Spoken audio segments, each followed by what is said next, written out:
Here is the non spoiler review of the film Guruvayur Ambala Nadayil Telugu dubbed movie. ఈ movie 16th May 2024 థియేటర్లో మలయాళ థియేటర్స్లోనే release అయింది. ఈ movie ఇప్పుడు Amazon ప్రైమ్లోకి తెలుగులో కూడా స్ట్రీమింగ్ అయింది. ఇంక ఈ మూవీ చూసిన తర్వాత నాకు ఏమనిపించింది అనేది చెప్పేలోపు, మా కంటెంట్ నచ్చితే లైక్ చేయండి, షేర్ చేయండి, సబ్స్క్రైబ్ చేసి పక్కన ఉన్న గంట సింబల్ క్లిక్ చేసి మా ఛానల్ సపోర్ట్ చేయగలరు. ఇంకా ఈ మూవీ విషయానికి వస్తే బాసిల్ జోసెఫ్ అండ్ పృథ్వీరాజ్ సుకుమార్ అని ఇద్దరు ఉంటారు. వీళ్ళిద్దరిలో ఇద్దరు ఫ్రెండ్స్. ఒక అమ్మాయిని ప్రేమిస్తాడు బాసిల్ జోసెఫ్.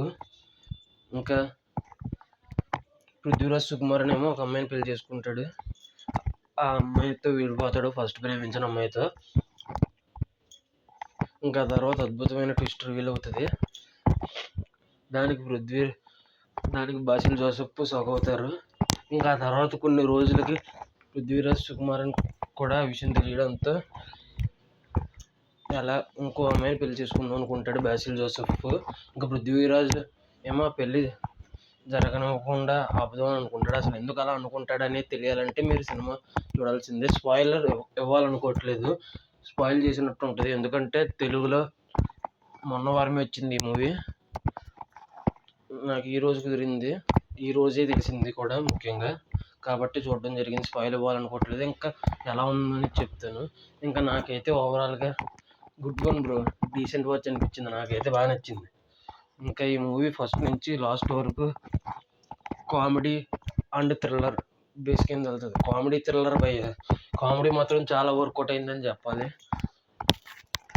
ఇంకా కొన్ని ట్విస్టులు రివీల్ అయ్యే టైంలో చేసిన యాక్టింగ్కి మాత్రం ఖచ్చితంగా నవ్వుకుంటారు. అది పొరపాటు, ఎక్స్పెషల్లీ ఇంటర్వెల్. ఇంకా క్లైమాక్స్ కూడా ఊహించిన విధంగానే ముగుస్తుంది. కానీ చాలా ఇంట్రెస్టింగ్గానే ఉంటుంది స్క్రీన్ ప్లే. అస్సలు ఎక్కడ బోర్ కొట్టదు. 2 hours 14 minutes రన్ టైంతో రిలీజ్ అయింది. అందులో 3 minutes 4 minutes ఈ టైటిల్సే ఉన్నాయి, లాస్ట్లో టైటిల్స్.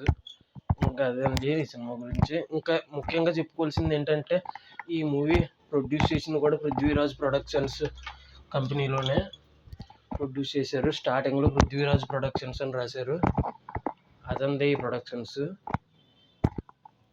ఇంకా E4 ఎంటర్టైన్మెంట్ని కూడా రాశారు, వాళ్ళు కూడా కొద్దిగా పెట్టినట్టున్నారు పెట్టుబడి. మెయిన్ అయితే పృథ్వీరాజ్ ప్రొడక్షన్సే ఈ సినిమా. పృథ్వీరాజ్ సుకుమారన్ బాగా చేశారు. ఇంకా బాసిల్ జోసెఫ్ గారు కూడా పృథ్వీరాజ్ సుకుమారన్ గారితో ఈక్వల్గా చేశారు. ఇంకా అన్స్వరా రాజన్ మరియు నిఖిలా విమల్ కూడా మెయిన్ క్యారెక్టర్సే. వాళ్ళిద్దరూ లేకపోతే సినిమా లేదు. వాళ్ళు కూడా బాగా చేశారు, వాళ్ళకి మంచి రోల్ పడింది. ఫర్ ద ఫస్ట్ టైం ఇద్దరు హీరోయిన్స్కి కూడా చాలా బాగా మంచి రోల్ పడింది. వీళ్ళిద్దరు హీరోలు లేకపోయినా, వాళ్ళిద్దరు హీరోయిన్లు లేకపోయినా కూడా సినిమా ముందుకు వెళ్దు. వీళ్ళ నలుగురు మెయిన్ క్యారెక్టర్. ఇంక మధ్యలో కామెడీగా కొంతమంది ఉంటారు. వీళ్ళ నలుగురే మెయిన్. బాగా హీరోయిన్స్ కూడా మంచి క్యారెక్టర్ వచ్చిందని అంటాను ఈసారి అయితే. ఈ సినిమా ఎలాగో ఓటీటీలోనే కాబట్టి, తెలుగులో కాబట్టి ఒకసారి చూడొచ్చు. ఇంకా ఈ మూవీకి నేను ఇవ్వబోయే రేటింగ్ వచ్చేసి 4.5 out of 5.